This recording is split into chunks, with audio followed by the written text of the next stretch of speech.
Welcome to This Explainer. All right, let's just jump right in. Today, we're tracing humanity's absolutely breathtaking journey from engineering colossal ancient monuments out of pure sheer survival, all the way to defining the microscopic, invisible rules of modern physics. It's this massive, sweeping story of exactly how we learned to measure, build, and ultimately understand our universe. We're going to break this massive evolutionary shift down into 5 quick parts: the dawn of ancient engineering, monuments of extreme precision, preserving the human record, the evolution of physics, and finally, the science of measurement. Okay, part 1. The dawn of ancient engineering, the shift from nomads to builders. Let's start with the macro view. Human engineering was essentially, it was kickstarted by the weather. Around 11,000 BC, the Sahara was this lush green landscape of lakes and savannas during what's called the African humid period. But then, right around 5,500 BC, a tiny few degrees shift in the Earth's axis changed literally everything. The monsoons moved, and that green Sahara turned into a lethal, scorching desert. This terrifying change forced nomadic tribes to migrate to the banks of the Nile River, and to survive the river's wild annual floods, they had to invent agricultural canals and irrigation. So by the time King Narmer unified Egypt around 3000 BC, these ancient people had completely transformed from wandering hunters into master builders and farmers. 2.3 million. That staggering number represents the massive stone blocks that were cut, transported, and stacked to construct the Great Pyramid of Giza. And keep in mind, some of these blocks weighed up to 50 tons.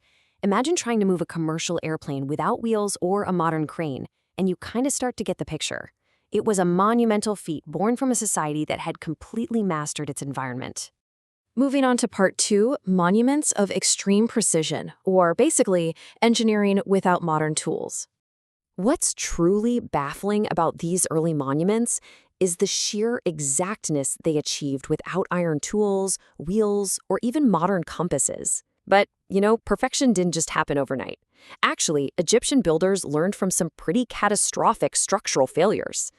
At first, ancient engineers attempted this super steep 54-degree slope with the bent pyramid, but the mass of the stones was just too great, and the structure started buckling under its own weight. A total engineering failure. But they adapted. They corrected their mathematics, adjusted their geometry, and built the Red Pyramid.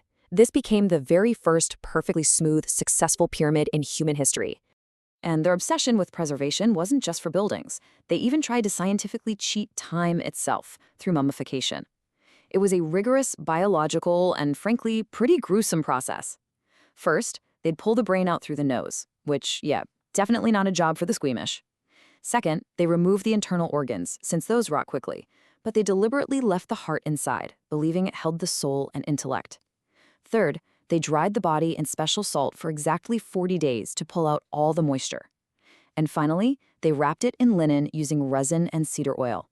They were quite literally trying to engineer human immortality.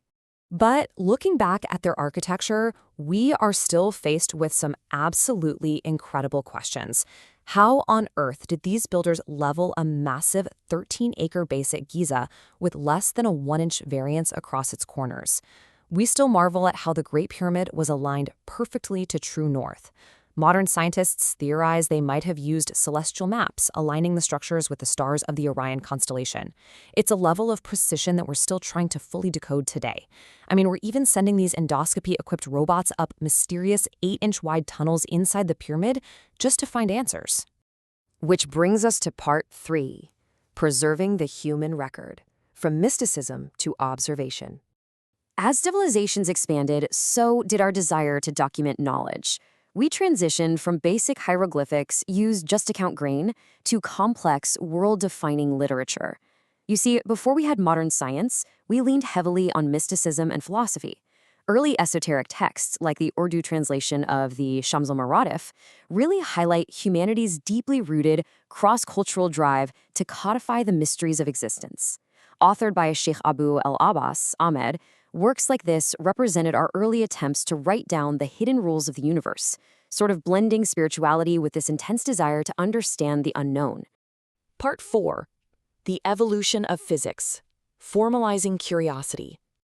Over the centuries, that mystical curiosity evolved into rigorous, hard observation. Across the globe, brilliant minds began systematically replacing ancient guesswork with the concrete scientific method.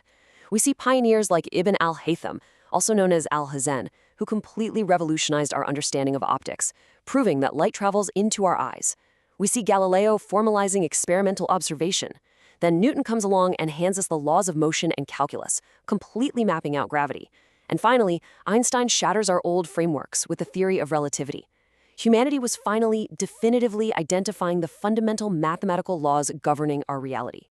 And finally, Part 5, the science of measurement, capturing the microscopic. To really master these mathematical laws, we needed standardized tools. You literally cannot understand physics without a universal language of measurement.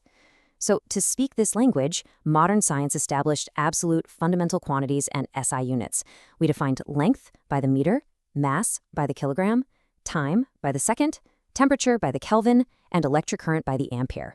This gave us the ultimate uncompromising framework that ancient engineers desperately lacked when they were out there stacking stones. Once we had the units, we needed the actual instruments. Take the vernier caliper, for example. This demonstrates our modern capability to measure physical objects, not just in rough estimates, but in tiny fractions of a millimeter, with incredible certainty.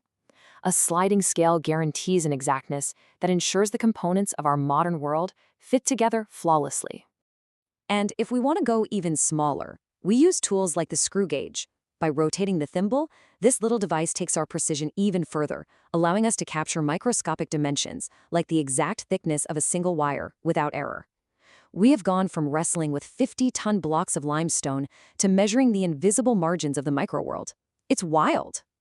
So, why does all this matter? What should you actually take away from this? Well, because armed with these precise instruments and universal units, we can map out reality itself. Take the concept of constant acceleration, which is defined as a state where an object's velocity changes at a uniform rate over time.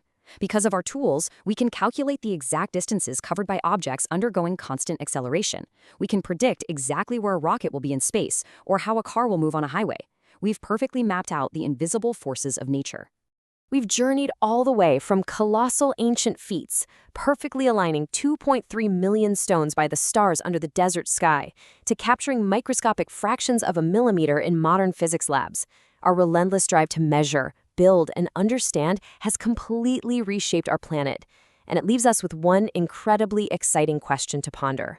What new, invisible realms will our tools allow us to conquer next? Thank you so much for joining me for this explainer. I hope this sparked your curiosity, and I'll catch you next time.